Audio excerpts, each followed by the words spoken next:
Hello, everyone, and welcome to episode 11 of the Dorks podcast. As always, with me, Tasty Snack is brought with my co-host McBee. How's it going, McBee? Hey, what's happening, man? Good to see you. I'm doing good. I'm doing good, man. How about you, man? Excellent. Gotta say, feeling pretty good tonight. Got a nice, comfortable spot here, ready to talk about some Magic the Gathering. Fuck yeah. Before we talk about Magic the Gathering, normally I ask, what did you do this past week? But you told me you've been playing some limited. Yeah, man. I started playing some Arena. Got the little intro pack to like $4.99 deal. Oh, really? Yep, yep. Nice. How's that been going for you? Really good. I think I got my like 7 wins on the first draft that I did. Nice. I What did you actually draft? Demir. Demir? Yeah. Dan, our mutual friend Dan, was like on Discord with me, and we were kind of drafting together. I was screen sharing with him, and He's in the chat right now. nice, Dan, rocked it, baby. Got the whole thing done. What was the key card for you? I've heard a lot about disinformation campaign. Did you play that at all in your deck? I most certainly did. That was a fine card to pull ahead. The like kind of 2-for-1 on it, and then like I didn't have as much surveil as I think I needed, and Dan told me about that kind of midway through it. He's like, you want to have more surveil cards than I had, which is like 6 or 7 or something like that. Mm-hmm. A few more enablers would have been good, but my deck was strong, dude. The big 3/3 hexproof guy for black blue blue, death touch flying hexproof 3/3 for 4 mana. One hell of a win con. That card is bonkers. Is it constructed playable, you think, or Bonkers. I don't know, man. Hexproof is a strong ability. yeah, it kind of reminds me of Vampire Nighthawk, kind of. But so beefy, and it dodges all this removal, and it trades if you want it. And then I also had the split card that like steals a creature or digs surveils and then gets one of your guys out of the bin and puts it back into play. So, Yeah. there was one game where I recycled the flying hexproof guy and Nice. both of them in my deck. So I was like, this guy was done. He was done playing me at that point. Just one of those like, oh, I don't feel like wasting any more time with this game. Right. As soon as he saw that spell resolve, he's just like, yep, Scoop goodbye. Boom. So did you just play the one draft, or did you play any others? I played another one where I tried to go Boros once again on Dan's advice, and I got raffle stomped after after like 3 or 4 rounds. I just was like lost right in a row. My Boros deck was okay, but it was like a scrappy little bunch of commons and uncommons with not a rare to be seen. And then somebody was like, Windmill Slam, the guy that makes bugs, and it fucked my world up. The bug one? What? The Golgari guy that makes a bunch of insects and makes a bunch of little bugs when he comes into play. He has like undergrowth. Oh, I don't think I know what that is. Yeah, he's just, oh wait, no, Azoni. Yeah, Azoni. Yeah, okay. That guy just like gummed up the ground and I couldn't do anything. It's like cool first strike, and then he like just alphaed me with what looked like a Celestia / Golgari special with a couple of good mythics in it. And fuck yeah. All right. Got fucking blown up by variants, dude. No, man. This guy had a good deck that he had put together with well, I mean, like he had a better draft experience than you did. The bots were not treating you right. Yeah, that was one of the things that Dan and I talked about actually. He was like, yeah, you can draft kind of reliably. So if you see Dimir, it's good to like move into it, and a lot of people do it. And it's not like you're drafting at a table with other people where you're in this kind of microcosm of card pool. Your good deck may be playing against somebody who just had just an outrageously insane draft, and you happen to be paired up against them. And so that's kind of interesting, as opposed to like seeing all the cards that are in your pool and being able to play against those same people in a pot of 8. Did you have any like great plays? Any epic wins, as the kids would call them?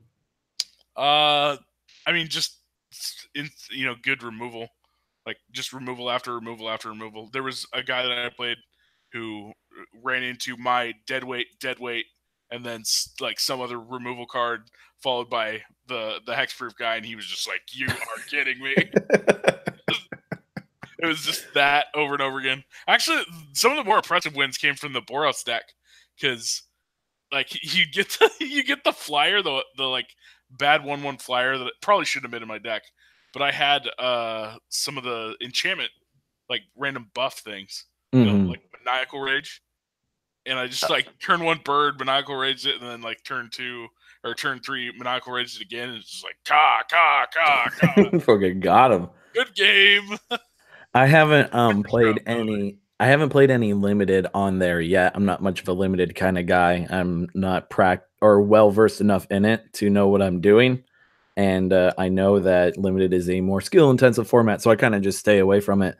But one of the last few games that I played on there, because I haven't played since before the last episode. I know that, but I was playing this green black rock deck, and it was a bit different than what you'd see in the main lists, but it was because I had built it with what I had, and I just built it to fight the mono red decks and the Boros decks.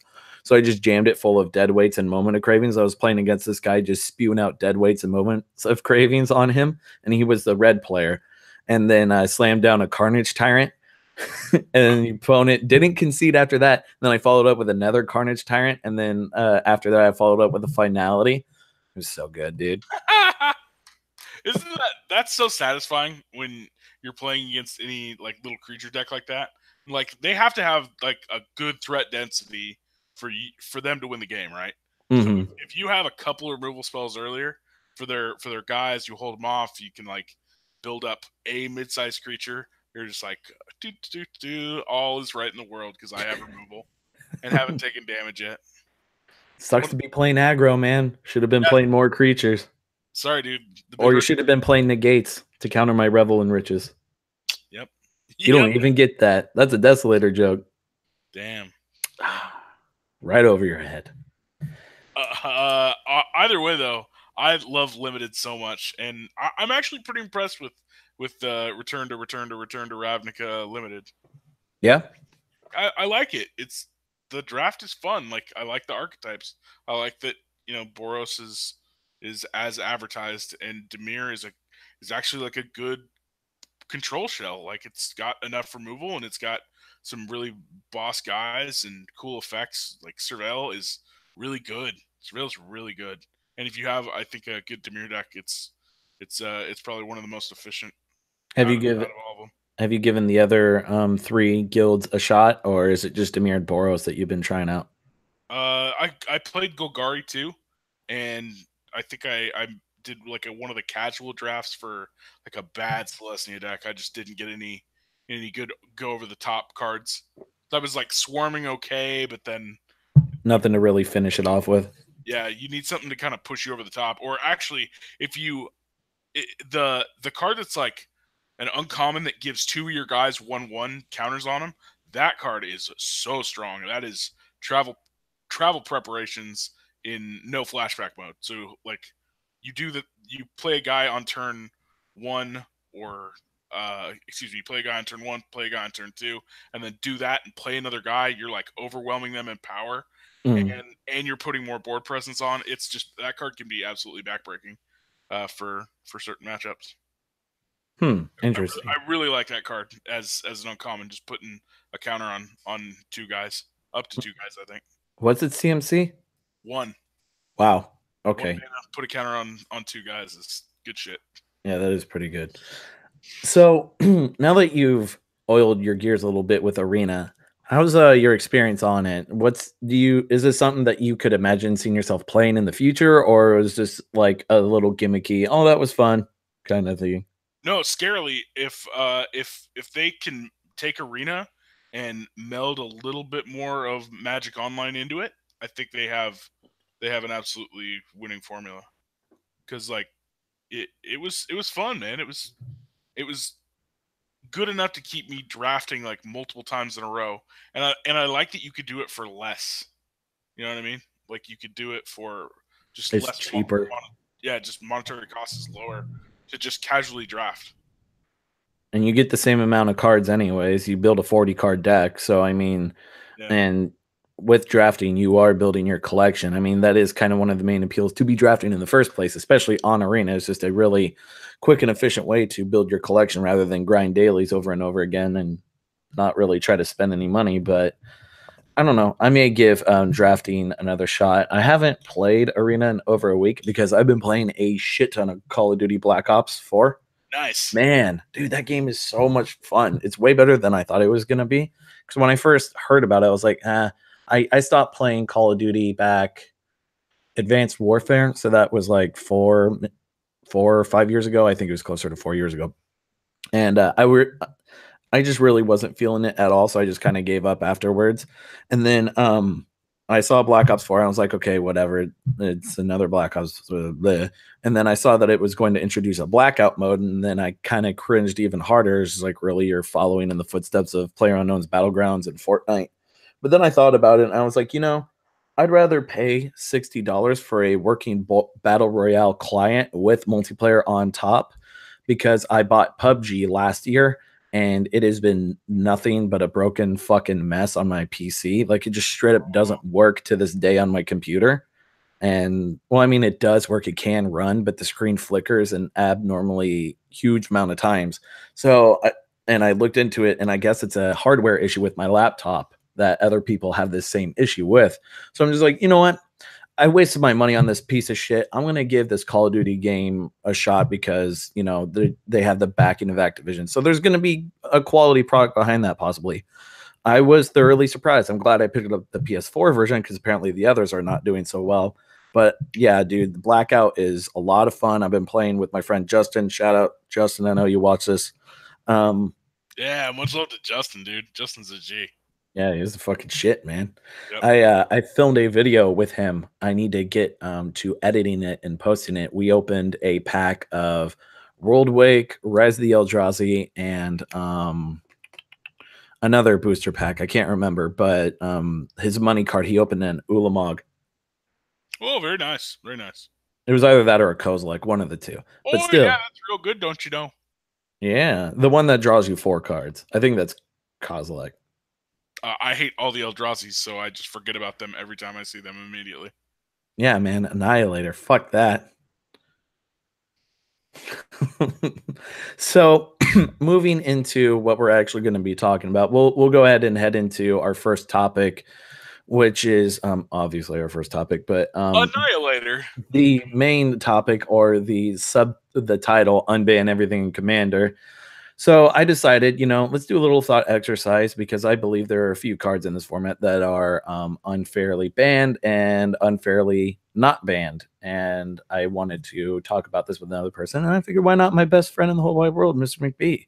Yeah, buddy. So we came up with a list of 5 cards that we either want banned or unbanned. And we'll specify as we go down the list whether or not we want to ban, because obviously you can tell which cards are unbanned or banned. And we'll kick it off with you, McBee. Start off with your number 5. Are you sure you don't want to rock, paper, scissors to see who goes first? I already told you. Oh. Oh, sure. I guess, well, it'd be really confusing to tell, couldn't it? How about this? How about I flip a coin, you call it? That's even more. Come on, you bullshit that. Come on. Well, okay, here, you go first. We're already bullshitting enough. Go on ahead. Okay. So, rock then? Yeah. Okay, rock. good. Paper. Okay, first on my list, number 1. The one thing I think would level out a lot of the playing field for people and make it Magic is the good doctor intended it once again. Soul Ring, Mana Crypt, Mana Vault, that fast mana nonsense, it's got to go away. Mm-hmm. I totally agree. Nothing better in this world, or there's not a worse feeling in this world than seeing a turn 1 land, Soul Ring, or Crypt or Vault, and then turn 2 4-drop general or 5-drop general, or just a good 4 or 5-drop in general. It's just like, cool. I'm really glad my opponent's pulled really far ahead. A lot of the times when you play a turn 1 or turn 2 mana ruck like that, you losing is going to be a very hard position. Like, it's not going to happen really most of the time. There's a ton of fine options, you know what I mean? Like, it's not like there's not talismans and signets and green ramp and all these other things that take Mind Stone. Yeah, totally fine. Fucking Sky, thought vessel. yeah, There's so many options, there's a but ton of rocks out there that you can use that aren't Soul Ring, Mana Crypt, and Mana Vault. Like nobody wants to play against that. especially Come something like Mana Vault, which can be a bit broken, right? Or not broken, but abused. on, at 3 mana, like getting a 5 mana on turn 2 is abuse. Period. Being able to untap it and tap it over again with whichever shenanigans. Yeah, that's certainly a concern. But what is it? Oh, power artifact does that? Is it power artifact that turns that into I a combo believe or something so. like that? Yeah. Either way, it. I mean, regardless of the combos, it's ridiculous for the pace of the game. And come on, let's just play some Magic, huh? And people like to use the argument, well, if you draw it on like turn 8 or 9, it's a fair card. No. No, it's not. Just because you drew it late in the game doesn't mean jack shit. You drew it turn 1 3 turns or 3 games ago and you blew us all the fuck out. Yeah, it's you said that about Black Lotus and the Moxes too. Like whatever, sure. Good argument. Good argument. I like it. Thank you very much. So, my number 5, I chose to ban Deadeye Navigator. Woo, And spicy. if you've never played against Deadeye Navigator before and your opponent has a lot of mana, your removal spells mean absolutely nothing. And if they can pair it with something like an acidic slime or a really abusable ETB effect, like it becomes a very hard to deal with situation. And Disrespect. it's not the fact that it's like kind of an uninteractive card, but I feel like personally, Deadeye Navigator is what got Sylvan Primordial banned. Fair. That's fair. I know a lot of people feel like Sylvan Primordial is a very broken card, and I can understand why, especially if you're on the other side of it. But I feel like Deadeye Navigator is what really pushed that over the top and what made that like a very bannable card when it was Deadeye that was like the real culprit. Kind of like the Ether cards, you know. We had to whittle down the list. We had to like take out Etherworks Marvel and the other cards before we had to get down to Attune with Ether and Rogue Refiner. So Yeah. Well, energy was pretty crazy. But you have to do the work to get there. And if that means, taking that out along the way, okay. That sounds fine to me.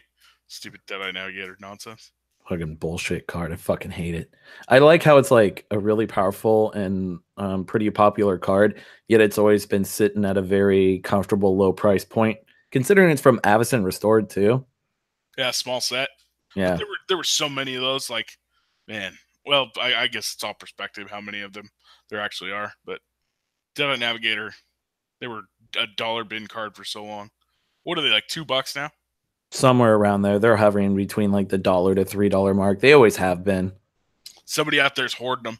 Somebody out Probably. there's got a fat stack of those things just waiting for them to go to $40 or something like that. They're waiting for it. Oh, and one of my main things, like one of the main reasons why I want Deadeye banned is because I use it as a win con, and it's a very good, consistent win con. My personal favorite is pairing it with Brutalizer Exarch, so that way you can tuck everyone's lands at the bottom of their library. You want a Seedborn Muse on the field too, but yeah, upkeep, Of course. tuck all your lands. Chuck all your lands, God. The worst kind of person.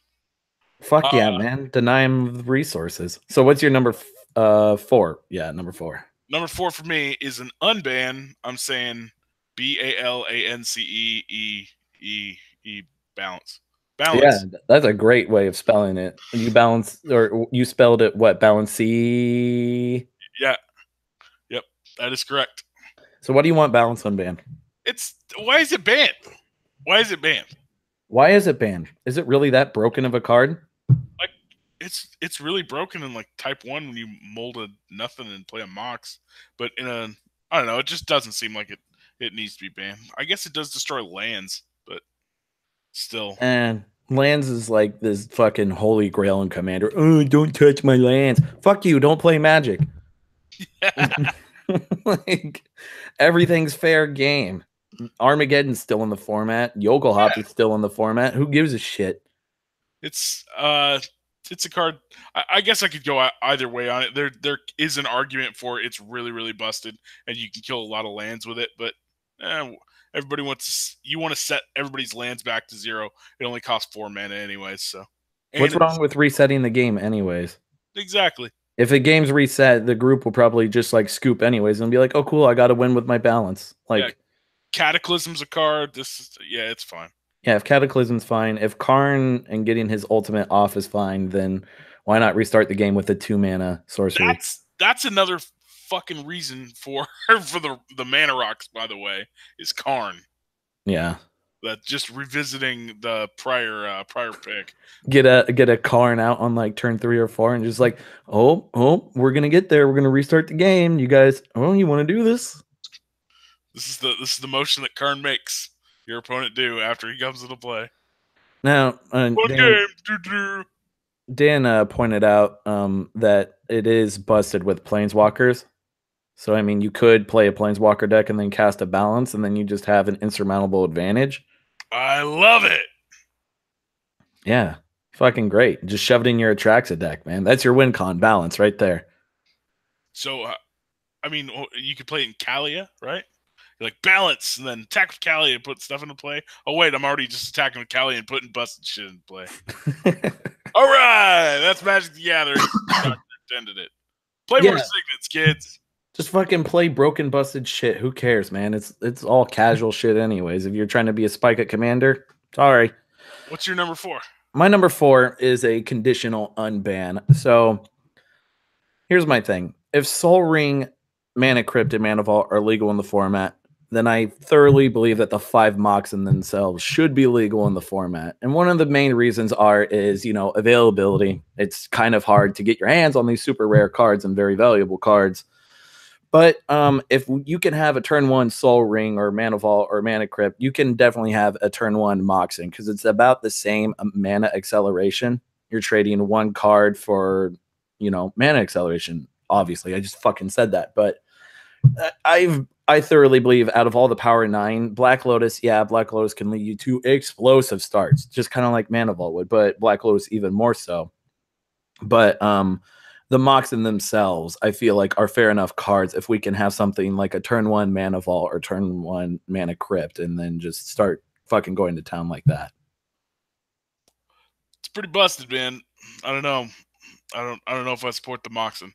You're not about that Moxen life? But I guess you're right. If there's Soul Ring, then put the Moxen in there too.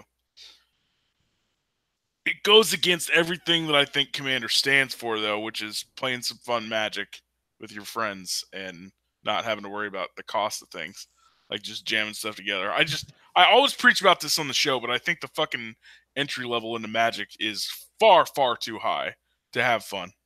Yeah, that is true. It is kind of like a buyer's club. Like, the more money that you have, effectively, the more fun you're going to have. Relatively. I mean, like, you can really have fun with Magic being a casual kitchen table player, all the ignorance in the world, not really realizing what's out there, and you can still have your fun. But like, when you know how the game is and you're playing in like commander pods and getting blown the fuck out by your commander precon, having some money's nice. You're getting blown the fuck out playing Commander and just hating life. Yeah, and you know what? With the amount of information that's out there in the world, like never before, like your access to making a good Commander deck or making something of your own creation and being able to like get all the cards for it's never been as good as it is right now. But to have things be so costly all at the same time, it's nonsense. I hate it. I wish people could make proper Commander decks and not have to like put $1,000, $1,500 into it. It's stupid. That's why these fake cards are starting to kind of make a spike, because people will be like, "Oh, I'm not going to play with the fake cards in a modern tournament or a legacy tournament. I'll play them at my kitchen table, playing Commander with friends." Oh, But that's a different conversation for a whole different topic that I'm sure we've already talked about in the past before. But yeah, everyone get price out of Magic sucks, and that's one of the primary reasons why the Moxen are banned. And I believe, if Soul Ring and Vault and Crypt get to have their day, then why not the Moxen as well? Shit, I mean, there's enough artifact decks running around there that jam Mox Opal in there, and I mean, that's consistently a 0-drop make a mana. So sad. So very, very sad. So what's your number 3? My number 3 is an egregious offender on many a kitchen table and gaming table alike. Cyclonic Rift is son of a bitch. It's got to fucking go, man. Yeah, it's got to go. If Upheaval's on the list, Cyclonic Rift is on the list. Yeah, because I mean, yeah, you can be a bit broken with upheaval because, yeah, you tap out, then cast upheaval, then retap your board. But that's comparable to being, oh, end of your turn, right before my turn, overload Cyclonic Rift, and then I'm gonna fucking get all of you. Yeah. Overload the table. Man, it does the whole table. The whole fucking table, except for you, but the whole Yep. table. And people are like, "Oh, it's a fair way to help protect against busted shit." And I'm like, "There's other blue board wipes in the format. You have, off the Uh, top of my head, you have Coastal Breach, you have Crush of Tentacles, you have Rivers Rebuke, which is kind of conditional. Then you have your smaller bounce spells like your Whelming Waves and Inundate and other shit like that. There an evacuation, but there are mono blue bounce all non-land permanent spells to the hand that work just fine. And you could also play the colorless board wipes. You could play Oblivion Stone. You could play Perilous Vault. Those kind of do the exact same thing. Sure, it doesn't bounce everything to the hand, but it's a cheap, efficient way to clear the board at about the same mana cost too. yeah, I agree with that. And I think part of the problem here is that we have a card currently that is like a backhoe to do a shovel's job. Yeah. You know what I mean? Like we've not quite got to the point where we've created a nuancy enough card to like be on the line of be on the side of okay, this is kind of fair for blue, and gets the effect of Cyclonic Rift without it being a way overpowered blowout like Cyclonic Rift currently is. If it did it for one player, maybe that would be fair. Or Overload if it was for one less mana. sorcery. If it was a Right. sorcery card, then it would be fine. Yeah, then it'd be fine. But instant, oh no no no no no no. Yeah. Way too fucking busted. But so my number 3, I'm glad we agree on that. My number 3, I feel like we should unban Painter Servant. Because it's not like everyone and their mother plays the Eldrazi Titans in their deck, or Gaia's Blessing, or some form of anti-mill, or God forbid, Laboratory Maniac, and they want you to Painter Servant them. But not only that, but you don't really see that many people playing monocolored decks. Like, rarely. They're usually playing 2, 3, 4 color decks. And even if you are monocolor, getting blown out by Painter Servant isn't really that bad because usually you can politicize your way around getting out of it. Hey, please get rid of that Painter Servant for me. Or fucking, you might have a Cyclonic Rift in your hand. Who knows?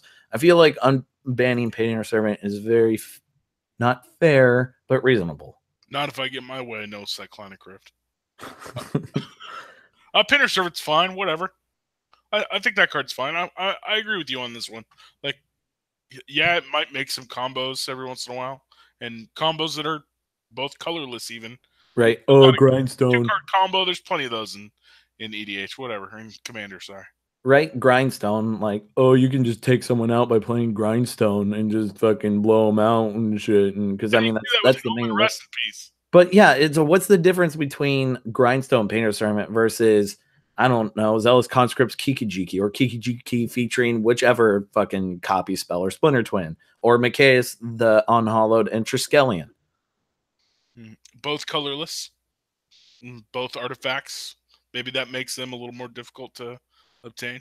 Yeah, you can shove them in any deck that you want, but You can get Grindstone with Trinket Mage.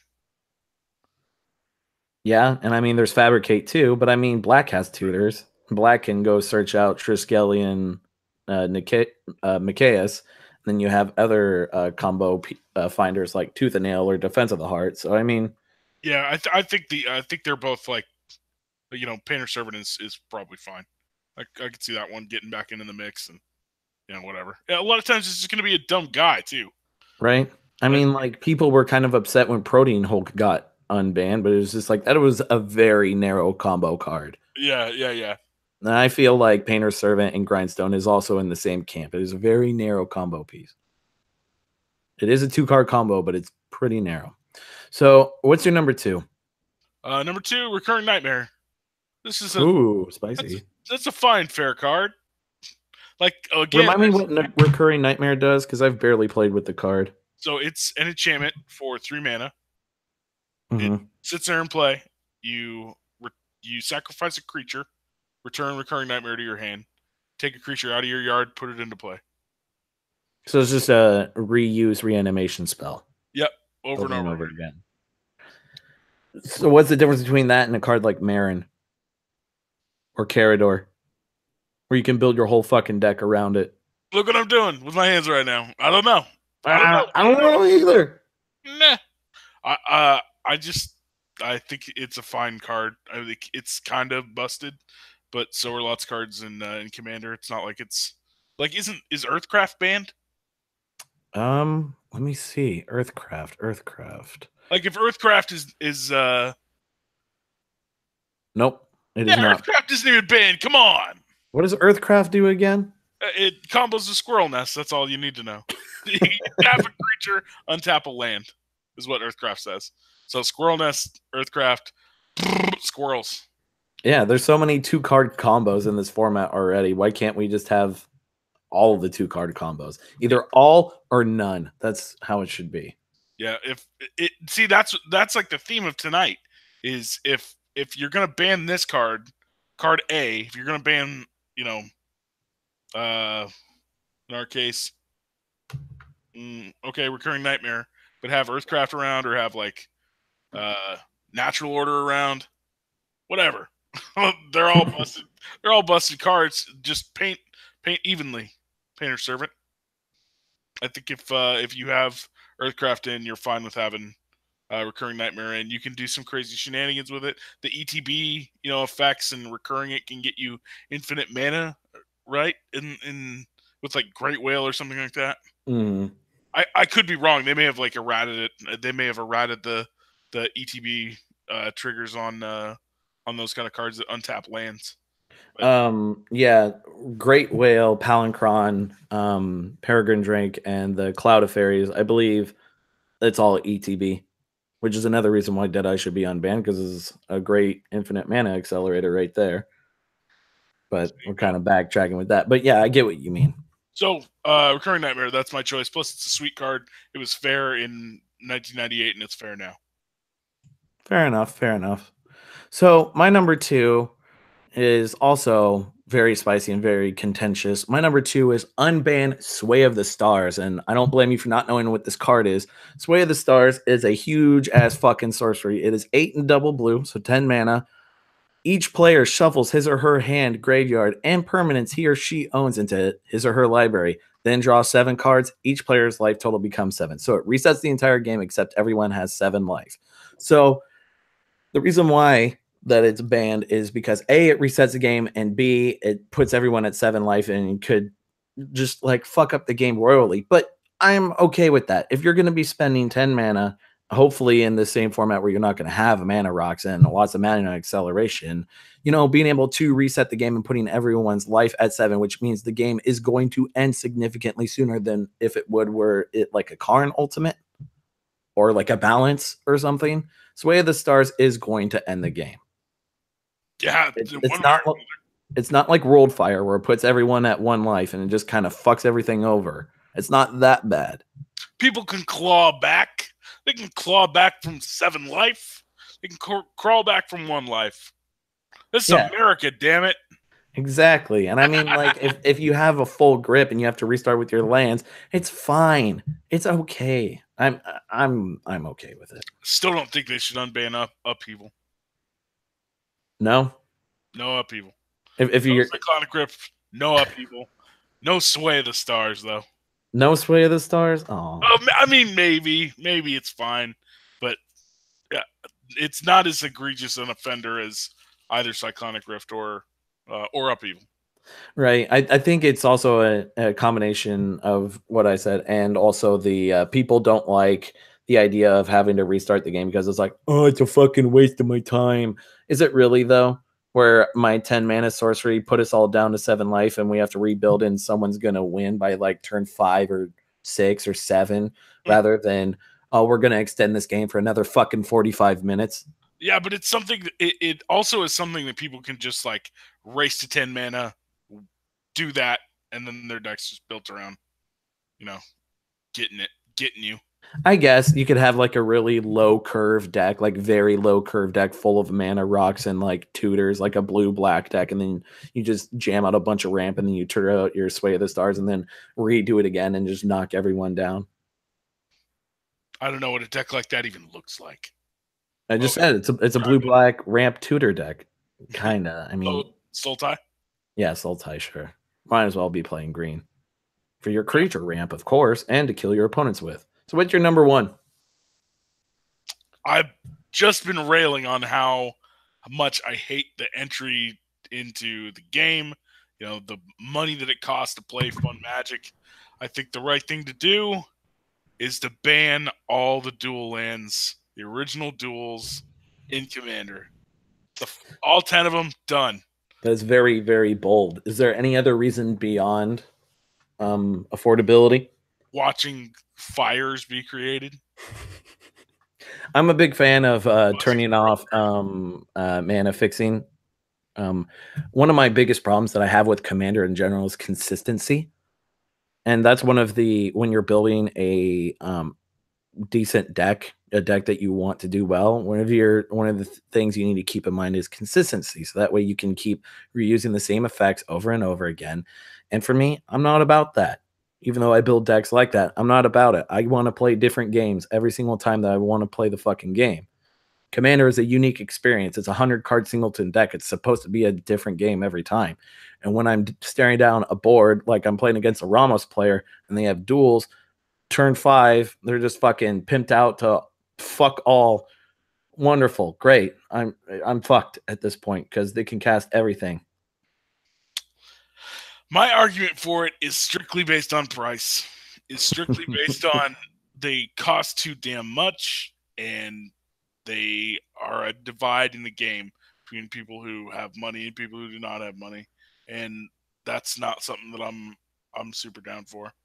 At least in this regard for Commander, it's just like Moxes, man. I know that the price of Moxes is it's got to be part of the argument because you don't want people having decks full of Moxes and all sorts of other ridiculousness in Commander. You don't want that. You don't want people having like $20,000 Commander deck versus this kid who just bought a sealed Commander deck from Walmart and is ready to jam some enchantments and other dumb shit that's not really supposed to be in his deck. But he's got money, so it's okay. I'm gonna recycle this wall and draw like 3 cards. And he's like, I have 7 lands. A turn 2, Karn, eat your guy. 2 turns later, like time spiral. That's exactly what it felt like when I first played Commander. I think it was against you that I played too. I was playing my very first Commander deck was against you. I do remember this, and it was right after Plane Chase 2012 came out. I bought all 5 Plane Chase decks, and I was like, okay, I'm going to build a Commander deck out of all this shit. And I bought Progenitus. That was my very first Commander. So, you know, rookie mistake, playing the 5-color sweet stuff deck and just playing a bunch of shit out of the Plane Chase decks. I played like Thramok. I played Veliclad, or the Nightclad, whatever that is. Like all that shit. And it was garbage, but I had a shit ton of fun and I just got fucking steamrolled. And that's actually how I learned of both Ethereum Horn Sorcerer and Peregrine Drake. Both of those I threw in my deck from the Plane Chase thing. But from both great cards. But yeah, just getting blown up by someone who has money and experience in the format. I mean, like, it's a tale as old as time for Magic, but in Commander, where it's essentially a high rollers club, the more money that you have, the better your deck's going to be, and you're just going to keep steamrolling over everyone, considering how spiking competitive the format's become over the past, like, year and a half. It's either that or they just print the dual lands into oblivion. Like, reprint them just, you know, to the window, to the wall. Let's start right off that balls. All these, wait. No, don't. I'm trying to remember how the lyrics go. I don't even want to go down the avenue. That's what goes down my balls. All No. these bitches crawl. Ah, ski, motherfucker. Yeah, okay, there we go. Right. Anyways, so my number one, since you banned duels, I want to ban the fetch lands. Ooh. Number one, this goes along with my I hate consistency and Commander type thing, and fetch lands add very much to that. But there is also, as Rogue Deck Builder pointed out in the chat below, fetches should be Commander identity only, and that's a halfway point that I'm willing to meet, because jamming your fucking deck full of fetch lands to tutor out the same fucking lands over and over again really fucking sucks, and I hate it. But I also just hate fetch lands in general. And then Lunace commented, even the cheap ones. I'm guessing like Evolving Wilds and Terramorphic Expanse. Yep, ban them all. Get rid of them, even though they're totally fair cards. They are fair. Terramorphic Expanse and no Evolving Wilds too. No way, dude. Those have got. They're way more broken. Okay, those two fetch lands are more broken than fucking. Let's see what else is on this ban list. They're more broken than Braids and Rafellos combined. Okay, Whoa, braids. Braids. What kind of a crazy person would talk about unbanning braids? I don't know, man. It's like we talked about it before the show, and you're like, "Oh, Braids is fine." I'm like, "No, it's not. Braids is like one of the worst fucking creatures for Commander ever." Yeah, that's not a good choice. Braids Cabal Minion, not a good choice. Totally deserves the ban. Fuck that fucking card. I would love to see the Sacklands get banned though too, or just limited to the Commander color. I think it's an entry to play, a barrier to entry, to get to play Magic, or to playing Magic and having to face down people who have Sacklands and dual lands as well. What about something like Crossing Verge? I love Crossing Verge, and the Mirage Sacklands are fine too. Mm-hmm. Once you to play tapped and go get you a land of like island or forest. Those are fair. They should have reprinted those a long time ago. Those have been reprinted, I believe. I know a couple of them were, because I know specifically the white blue one came in the Venserverse Koth deck list, but I don't know about any of the others. I'm saying they should put those in standard. Yeah, why not? Right? Just total no brainer. Because I mean, they can't grab the shocks, right? No, they can. They can grab. Oh, they can. But they come into play tapped. I think that's fair. Then again, you turn on the 5-color good stuff decks, and that just kind of really killed standard the last time that was a thing. Do you remember Jeskai Black? Because I do, and that was just, oh my god. And then the graveyard deck, I can't remember the rally, 4-color rally. Ugh, that fucking deck. That was when I left Magic. Yeah, you left at a good time. You left right before standard actually got broken in half, thanks to Kaladesh. Good times. You left right when Siege Rhino was king. So now that our list is over, are there any other cards that you considered for this list? Anything else that you would like to talk about that are either unnecessary victims of the ban list and or targets that need to be hit? I don't know, man. I think Karn is pretty oppressive. Karn is something that I could see getting banned. Really? Karn, of all the planeswalkers. Yeah. Like, he's in every deck. He has a possibility to well, I guess not every deck. Like the spells decks probably don't play a Karn, but I don't know. He's just oppressive sometimes. Mm-hmm. Maybe that just shows you how out of touch I am with Commander, because yeah, Karn facing down a Karn really fast when you have accelerants in the format is pretty backbreaking. Yeah. I mean, but for a multiplayer game, though, I mean, like a one-on-one, it is pretty hard to deal with. But like multiplayer, I feel like most planeswalkers, if it's not a planeswalker themed deck and they're not just spewing them out and you have to constantly take care of them, I think is fine. I feel like Karn is of the same definition. I've never really had a problem with Karn in the game because mostly everyone knows it's like, oh, that's the game restarter. We have to kill it as soon as fucking possible. And it's a bit and then the other colorless planeswalker, which is probably my favorite planeswalker in all of Commander, Ugin. Ugin's a good man.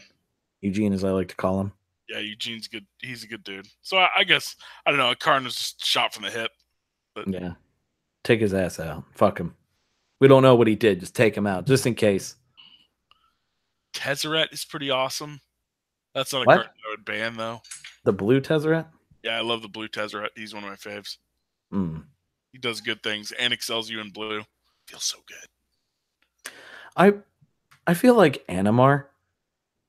Ooh, Animar is beastly. Yeah, as an Animar player, because Animar's been one of my main decks. Because I built the Progenitus, and then after that I built Rexiel, the Risen Deep, which was a really fun deck.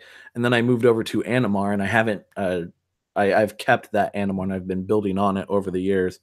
And While it's not absolutely broken, you can deal with it if you're not playing black and white. If you're playing like red burn or blue bounce or something, you can deal with Animar. Animar is a really good enabler, very good enabler. Yeah, You don't have to do anything to turn them on. All you need to do is play creatures. it, that kind of deck too reminds me of kind of like the Rug Titans deck. You just Mm. ramp out big nasty dudes that progressively just get cheaper and cheaper and cheaper as Animar grows and gets bigger. And And then you jam something like one of the best new cards for the deck is Tashana. Wave of Thunder, I think is her name. She's like a star. Her power and toughness is equal to the number of cards in your hand. And when she enters the battlefield, you draw a card for each creature you control. So if you build around Animar, you can cast Tashana, draw back up to 7, if not more, blink it with a Deadeye Navigator or whatever. Just draw out your whole fucking deck. it Real all good. comes back to Deadeye Navigator. All comes right back. That fucking card. I hate that fucking card. As Yeah, an I'd officially like to retract my current statement. okay. This is me listening to proper sense, a sensible opinion. Well, it's on the internet forever now, so you'll be outed as the anti-Karn guy. So way to Yeah, go, dude. this face, meme it, get it ready to go. Got a dumb white frame right here. So moving on to the actual other shit that we want to talk about now that we're through the clickbait title. Um, there's, as always, controversy in Magic the Gathering. Our first controversy comes from an old friend of the show. His name is Boogie2988. For those of you that don't know, Mr. Boogie has had a history with people like Unsleeved Media, and apologies for me scrolling through. I have to find the spot. So, Boogie's had a history with like Unsleeved Media, and just recently, over this past summer, he said some stuff about the LGBT community on H3H3 podcast. So, that put or he put himself over the fire, as it were, because of so. And apparently, here in this tweet, I I'll just read what he says if you haven't read it already. I was asked to join a competitive Dungeons and Dragons stream. I said I would think about it. They announced it. Then some LGBTQZXY allies were very vocal and said no. Said I was anti-LGBTQ. Oh They my! folded and removed me because of it. I never knew I was going to be on it though. So I mean, like that's an interesting situation. How the people just went ahead and just said, "Hey, Boogie's going to be part of this thing," even though he didn't officially agree to it or anything. But reading through um, here, this tweet here, since I know this was partially a corporate decision, I don't think I want to promote D&D for the corporate or for the company anymore. Sucks that this was a charity event. I was their largest name connected to it. Might raise money, blah, blah, blah, blah, blah. So this makes me want to talk to you about this kind of bullshit that we've been dealing with Wizards of the Coast for the past fucking forever, man. This whole politicizing and Wizards of the Coast prioritizing their beliefs over everything else. It's well, in this particular case, this is just nuts, man. It's people sitting down to play D&D together. What the hell? What does that have to do with the LGBT community? Just because he said one thing on a podcast, people are going to hold a grudge for him for his entire career over that, over what he said, which was it was pretty minor, And and his opinion, and what the hell? I'm also kind of pissed off at the people that would drop him at the sign of trouble, some LGBTQ fucking XY your mama. God, that was a terrible fucking joke. These people are being very vocal, a very small vocal group. I can't fucking think right now because my brain is frazzled. But you understand what I mean. A vocal minority. There we go. That's fucking where I was looking for. These people are making a scene on the internet, and there's people from all different corners of whichever community. You know, it's not just one specific group of people that just go around from camp to camp on the internet, like, yeah, fuck that guy, hey, fuck that guy. No, it's just people that want to take their day out on someone else. I don't get it. Like, people actively do it to bring down other people, and this is where we've reached as a like a fucking society. Gang leaders rise up, but Hmm. uh, like, I fucking hate it, man. Like, it makes me wonder. Like, I better not try to work with any company in the future. Fucking, I better not try and get a sponsorship because someone's gonna be like, Tasty Snack has just said retarded a couple times in his Manadorks podcast stream, so therefore he hates retards. So Yo, don't go calling them retards after that, man. I don't care, man. I'm fired up. I think it's pretty ridiculous to hold a microscope up to somebody and examine them for as many cracks as you can find, and then say, "Look, hey, you did this one thing this one time, and we don't agree with it. Therefore, you're just off everything forever." Especially just the the just the pure message of what Boogie is and what he talks about, and the way he like leads people in and I think the nerd genre is like, it's so much bigger than him saying something that Wizards doesn't agree with. Like, he seems like an excellent person. The way he I think portrays himself makes all of us look a little bit better. Like, as larger people, as fucking nerds in general, he's a person with a great big heart, and not because it's just enlarged. Hmm. It's like, I really hope that this upcoming generation, like my little brother, he's about to turn 10 this next year. I hope that him and other people in the future see this shit. They pay attention to what's going on in the world. Like, I can't expect a 9-year-old to pay attention to what's going on right now. But the 13 or 14-year-olds see what's going on, and they're just like, we're gonna not post shit like this on the internet. This These kinds of things are going to change internet culture in the future. It's either going to become very PC and like 1984 dystopian like, or we're going to reach like another wild west kind of 4chan ish era. And Wild West 4chan-ish era. well, I mean, like, go back to the internet like a decade ago where 4chan and YTMND were the kings of the internet and YouTube was just starting out. That was when the internet was perfect. Yeah, everything ran at 56K and everyone had to sign up through AOL or whatever. But man, I miss a time in the internet where you could say things of no consequence and not even have to worry about it because you're not trying to be offensive. You're just being your normal self on the internet. But no, not in today's age. You have to be fucking perfect, spotless. You can't say anything controversial or That's else you're an especially alt-right shitlord and you need your teeth kicked in. Like, I fucking hate it, man. You of all people are not an alt-right shitlord.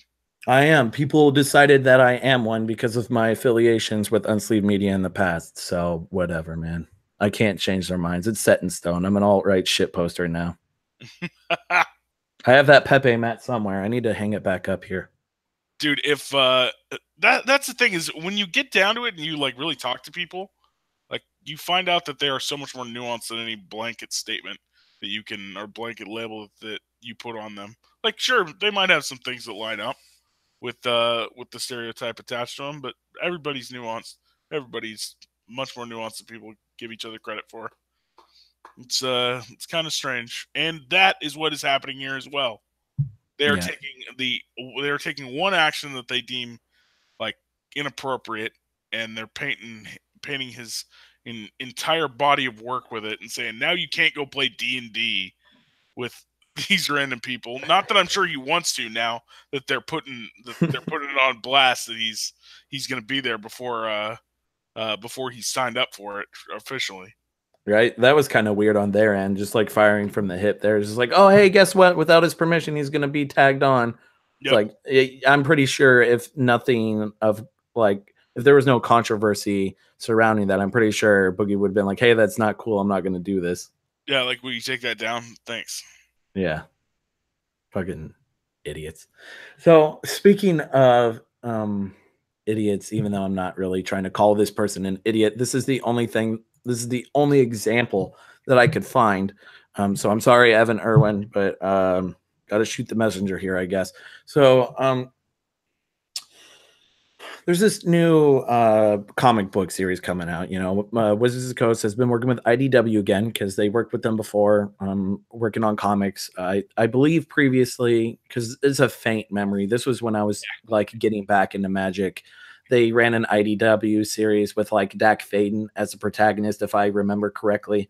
And so they're bringing it back, and the main character this time around is Chandra. And this new issue that's appearing, pull it up here. It's kind of hard to see right now because it's minimized, but we'll go over Evan's tweet here. So he's talking about the cover of the comic book, and he says, yeah, in our hashtag Me Too world, this is what we would call, quote unquote, not reading the room, not really pushing the right narrative of inclusion and empowerment. You know, those two very manipulative words that people like to use to try and drive a narrative. If you could change this, I would suggest it. So now that I've given you my bias right there, let's actually look over this cover. So you see Chandra in a position. She's laying down on the ground, and you can see that our old buddy Tybalt, who we have not seen since Avacyn Restored, is making a return, and he's in a very dominating position over her. So now that I've already given you the situation and there's already a bias in your head, tell me what you think about this cover. I see it as, now that I see it like from a bit of a distance, it does seem a little more predatorial than I first thought upon inspection. But why does it seem predatorial, though? I mean, because, like the way continue. she's turned, and the and his like kind of leering at her, but at the same time, it's also a fight. Like they're fighting, and like why would any portion of that fight be taboo to depict? You know what I'm saying? Like if you're telling a story and your aim is to depict the story that you're putting down on paper, like it doesn't matter what the perspective is, right? Unless you're doing like some weird, like Unless she's like fucking wrapped up in bondage or something, and like she's exactly. like scantily clad and he's like got a fucking bullwhip or something. Like I don't understand. Like I've seen this type of pose in comic books before. Spider-Man comes to mind. I can't remember which issues in particular. There's one where he's fighting a swath of Marvel characters like Hulk and Wolverine, and he's like in a much more vulnerable position because he's like getting the shit beat out of him. And then there's another image where he is caught up on the ground, wrapped up in a wire from Black Cat, and Black Cat is in a very similar position. And that can be taken as way more sexual than this. But this is a symptom of the culture that we live in, where an image like this, no context, we don't need context. We can just see the image for what it is and deem it as offensive. Yeah, actually, you know what went through my head now that I'm thinking about the steps of it is I saw this and I was like, okay, I saw what was depicted. It registered in my head as, she just took a blow or something and hit the ground. He's leering over her as he's like, about to finish her off or do whatever. But then my mind went, okay, what would other people think about this?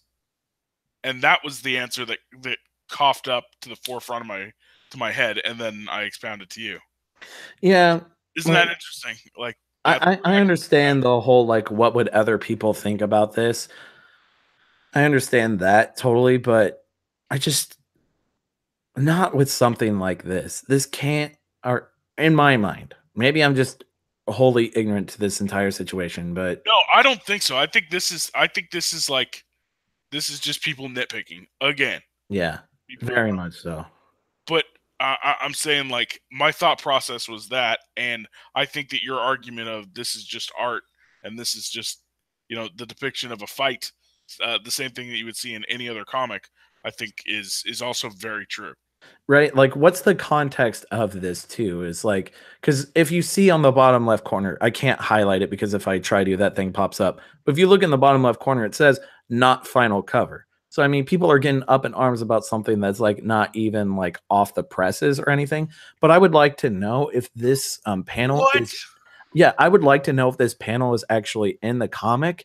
And then, like, if either maybe she was in a helpless position and he was coming up to help her, which I doubt it given his face, or we're getting ready to see the shot before she fucking turns around and blasts him in the face with flames and fucking kills him right there on the spot or something. You Yeah. know? We don't know anything about this. We're looking at one image, like one shot, and people are just assuming the worst and just like, this looks bad on you, Wizards of the Coast. How dare you do this? The fact that it even says not final cover, that is ridiculous. That people are up in arms about a rough draft of something. That's Mhm. that's stupid. Maybe that not final cover was intentionally put there because they were thinking the same thing you were, and they were like, "What are other people going to think about this?" And they may freak out, so they put that there as like a little disclaimer to get underneath the complaints, but it didn't work at all. Dude, maybe that's why that's there. dude, I want to read the Magic comic book. By the way, whatever happened to the Magic movie? When's that happening? I don't fucking know, man. That shit was supposed to happen, or it was announced like what, 2, 3 years ago. Yeah, and it was supposed to have happened by now, surely, right? Well, then again, they say that shit all the time. Like, they like announce movie or video game movies all the time, and that shit never gets made. So I don't know. Whenever I heard that they're making a Magic movie, I'm like, well, that's going to be in development hell for forever and never come out. Because I mean, the last time a Wizards property was turned into a movie, Oh yeah. God, fucking flashbacks of Jeremy Irons and the Wayans brother, that one Wayans brother that I can't just stand at all. If any of you have seen the Dungeons and Dragons movie, you know what I'm talking about. If you haven't, please go watch it. It's one of those so bad that it's good, but I hate it. But a lot of people like it for that. It's so bad it's good. Jeremy Irons. I've seen the D&D movie multiple times. Never played a single game of D&D before. Oh really? Yeah, I'm a bad nerd. No, D&D's fun, dude. I've heard a lot about it. I may actually give it a shot. I've played Lords of Waterdeep, which has nothing to do with it other than it being in the same world, but that's a fun board game, but I've never actually played D&D. D&D is just a lot of pretend. Hey, do you want to sit in a room and pretend together? Yeah, sure. Yeah. All right. So, before we move on to this next subject, you mentioned earlier that you now want to read this comic. The controversy's done its job, essentially. The controversy advertised itself to the point where you are interested in reading the comic. So maybe that's the point. Maybe they were preying on people like Evan Irwin to have the reaction that they were having in order to further signal boost that image so you could get more people psyched to buy it. Because nothing would stick it to Wizards more than if all the quote unquote alt-right shit posters bought all of these copies of the comic book just to spite the libtards, you know? I like And that then you have Wizards just runs libtards. away with money. I like that you have libtards in your vernacular. Nice. Why not? I'm Ben Shapiro now. Facts over feelings. Ethically owned, I guess. I don't fucking know, dude. But what do you think about that? I am, like I said, I'm excited. I want to read the comic book because it's set in a fun part of Magic. Like Innistrad is awesome. Innistrad's a dope plane. No, I think that was in Ravnica. They had the like European style houses. Yeah, that's what I thought too, but I heard people were talking about it being in Ravnica. But yeah, it looked very Victorian-esque. How the fuck did Tybalt get there? Oh, I don't know. he planeswalked there, right? Yeah, I mean, he is a planeswalker. Planeswalker. Yeah. Okay. Okay. All So, right. Question answered. Question answered. so I think it's awesome though, and I hope that people buy that comic, just whatever the cover is, because Magic's awesome. yeah, they should be buying the comic just for the comic itself, so that way we can continue to get comics. Because I'm not like much into reading that much, but I like the idea of expanding the flavor and the story and the lore and everything. Like, please, by all means, continue this. Yeah, Chandra's a good character too, because I think everyone can kind of like relate to getting really mad. You know what I mean? Hmm. Like that concept of like you're just on fire about something is it's relatable. It's a good one. Everybody's got a little bit of red mage in them. Everyone. Hey, you want to hear something cool, dude? Are you ready for it? Ready as I'll ever be. Okay. I had someone custom make 2 mana symbols out of Hmm? wood and fire. What? So, my man Trevor, he does like woodworking, and he does art with like wood and then burning parts of the wood and like chiseling it and stuff like that to create like texture. And he did that and made me a red mana symbol and a blue mana symbol. Ooh, that's sexy. Yeah, and I want to, don't tell Dan Schaumburg, but I want to get Dan Schaumburg a Demir symbol because Dan's a big fan of blue and black. Or if ever they come out with the tri symbol for Grixis, yeah, Get that's it. that. I thought they would have already had the symbol for Grixis. Maybe they haven't. Greatest gladiator of all time, Grixis. Wait, what was that? I feel like you've done this to me before, haven't you? You did this to me last episode. Never dropped a fucking match at the Coliseum. Greatest gladiator of all time, Grixis. I don't know what the fuck that means, man. You'll learn. I'll learn. I'll learn, I guess. I'll fucking learn. I'm not gonna give enough of a fuck to look this up on the internet to you. I'm just gonna look like an idiot perpetually. It's not on the internet. I'm starting it. Oh, you're starting it. Okay. Yeah. Is Grixis like your just created character? That's your new persona? It sounds like the guy from Spartacus. If you ever seen that show, Nope. Spartacus is good shit. Spartacus was a show on Showtime or Cinemax or something like that. Bunch of gladiators, slightly homoerotic. Great show though. Great writing, lots of fighting. It was like watching an episode of Gladiator every week. It was good shit. Are you not entertained? Every fucking episode, I was entertained. Fuck First yeah. and second season. Yeah. It was on Stars, my dude. Yeah, Stars. That's it. Yep. And it has the guy from The Mummy. You know, the British guy who like kind of bumbles around all over the place. Who? You know the movie The Mummy? Yeah. You got Brendan Fraser, and then you got the English guy who's like kind of a bumbling fuck up and a drunk. Oh yeah, that guy. Yeah, that guy plays like the lead, like head of the household. He's like the dominus of this. Weird. Yeah, of this gladiator, this like gladiator stable, basically, where a bunch of them train, and he's the best. He's like, it's the best role you've ever seen him in, and he's always like Jupiter's cock and what? cursing the gods and shit. He's got the greatest lines. He's just the greatest lines that you've heard on television. Jupiter's cock. Yep. Yeah, it's really good. But so Grixis is your fictional character, or Grixis is your shoe-in character for your Spartacus fanfic, is what you're trying to tell me. You are Grixis in the Spartacus fanfic. I am not Grixis. Don't lie. You created Grixis. You are Grixis. In my mind, the guy who is Grixis is the guy who plays Crixus in Spartacus, because that guy's awesome. His name's like Crixus, like with a C or a K? Right. His name is Crixus, but that's why I said Grixis is the greatest gladiator of all time. I don't know, it's a loose connection, but it's what I'm making. It's what I'm making it out of. We've gone down a big rabbit hole that I'm not real proud of, and we're back to where we need to be, which is possibly the episode. You know what you have to do, right? What? You have to make a Crixus commander deck now. Yeah. It has to be Grixis. Yeah. He's fought against Thraxamundar many a time. Crixus has. Who would Thraxamundar be in this fictional storyline?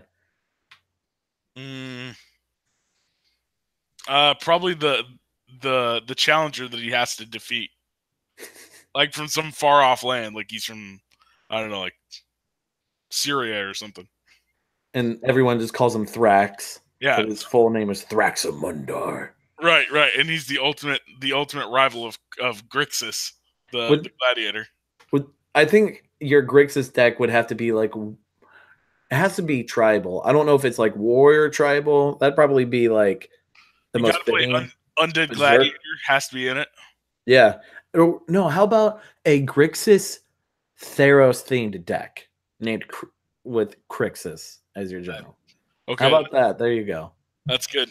It's got to be a bad deck because if you're making a casual deck like that, it's got to be bad. Kind of like my Jace Tribal. It's cute, but it's really bad. Kind of like Crixus or Grixis, whatever. I'll make it like uh Grixis colors and enchantments on my commander. Like I enchant him up with really bad creature enchantments. There you go. And Yeah, make it like a Voltron deck. yeah, Voltron, but in Grixis form, so it's gonna be terrible. But I mean, the best like Voltron commander and Grixis though would probably be Thrax, right? Or is there any hexproof ones? No, of course not. Blue, black, red doesn't get anything hexproof, right? No, No nice things. no, not at all.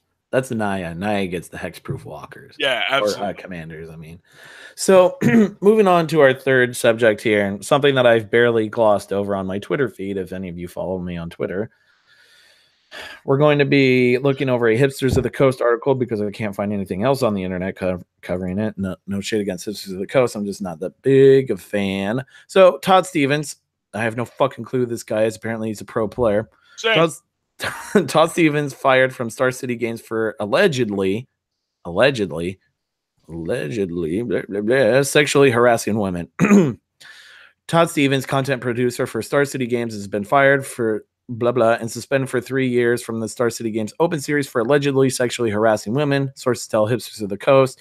Multiple sources have confirmed that Stevens was fired and suspended after a group of women reported his behavior to Star City Games 2 weeks ago. Nice little typo right there.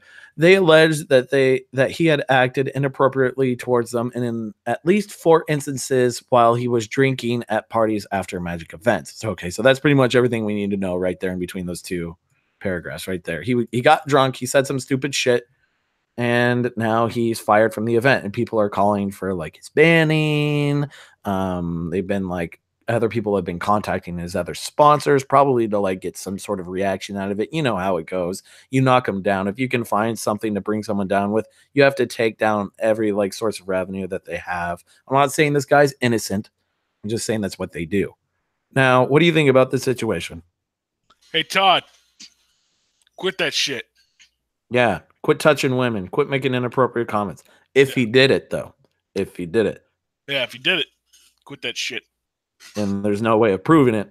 So It's a, I guess it's a choice of belief, you know. yeah, If multiple corroborated stories are like, yeah, he was doing this shit.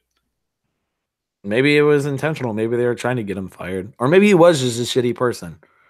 I'm gonna err on the side of because this isn't a common thing to happen in Magic. This is like the first time I've seen something like this happen. I'm gonna err on the side of maybe there is validity to it. It's interesting that people will do stuff or like get in trouble with the law or get fired from their job and then randomly they get banned from Magic. Like you went out and made bad drunk decisions, and here's your ticket, possibly time in jail, and you're banned from Magic the Gathering. Get the fuck out of here. Don't Really? you love how inconsistent they are with who they ban and how they ban? Yeah, just I mean, whatever's the flavor of the week, I suppose. I don't know. I'm not there reviewing any of the cases, but that's it's an interesting side note of you made bad choices in life, and then randomly it translates to this thing you like to do. But I guess if you're a professional, if you're professional level, then I mean, it did say that it was recently, right? I need to look at it again. I don't know, man. Just that's At least 4 instances while he was drinking at parties after a Magic events. So I mean, like maybe this could have been like a Magic habitual. associated. This could be a habitual quality associated with Mr. Stevens himself. He's a habitual line stepper, possibly. Allegedly, I do not know the exact details of this story, and I will not comment beyond this. Right? Please do not sue me, Todd Stevens, for slandering you. I am just reading what Hipsters of the Coast told me. Yep, same. And we were just discussing it on the internet because controversy.exe. Horsecock.mpeg. Yeah, this is a delicate one, man. It, It is. this is one of those things that you don't even want to have an opinion about it. It's like a lose-lose situation. Right? I don't want to die on this hill just because I said something ignorant and stupid about it, even though I probably already did, but whatever. Of course, everybody does all the time. People fuck up constantly in speech. That's what's so maddening about about many things that go on in this world right now. Not it unrelated to this particular thing. Like this is an outlier again that I don't even want to talk about.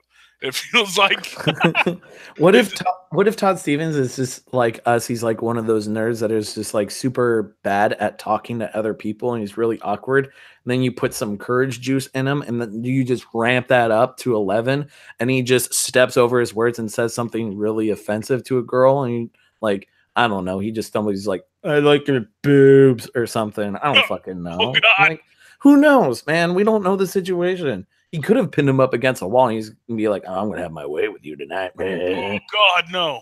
That could have very well been a thing as well. Ugh. Uh, I think that life is very nuanced. Like, what's the long what are the consequences beyond that? Because I mean, like, if you're going to make those types of reports to your employer, like Star City Games, do Yeah, you take it to the police? I haven't heard anything. I was reading through the article. I can read it through again to make sure that like no police reports were filed, but like can't you file a report to the police about that shit?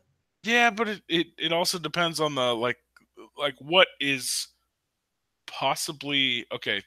Think of it this way: like maybe if you do something that's illegal in, or you do something that's out of taste, not within good taste at your place of employment, and it's enough to make people feel uncomfortable. If they are just fine with you not being there anymore, Yeah. then you get removed. But like, why would you have police action over something like that, right? Unless there's, you know, uh, so that means that just don't understand the legal statute of Yeah, maybe what that's what it was. constitutes harassment. Maybe he didn't That's what I mean. cross the line like into like we need to report this to the police territory, but more of in the professional crossing the line sense and we got to get him nixed from the company. And if you do something and then there are people who report you and there is evidence or there's documentation of you doing something and then you do it again and then you go out and drink again and then you do it again, that's just saying hypothetically here, if you go and do that multiple times and it's brought to the attention of your employer multiple times, like eventually you strike out Yeah. and you get Make removed. yeah, this what we're talking about right now is probably more than likely what actually happened. Yeah, so like multiple people, yeah, and it's a little bit tough to discern from the way exactly the way that was like put together on Right, because we don't know that particular everything. article. We don't have all the information. We don't have full context. So I mean, we're just all speculating here. But yeah, I mean, So like, maybe our slightly nuanced discussion will have a way to open it up so people can understand it or get it from our point of view, and maybe that will help them discern exactly what's going on for themselves. right? God, Todd, quit fucking up, man. Jeez, you're making the rest of us alt right shit posters look bad. Yeah, we are definitely pieces of crap. That's true.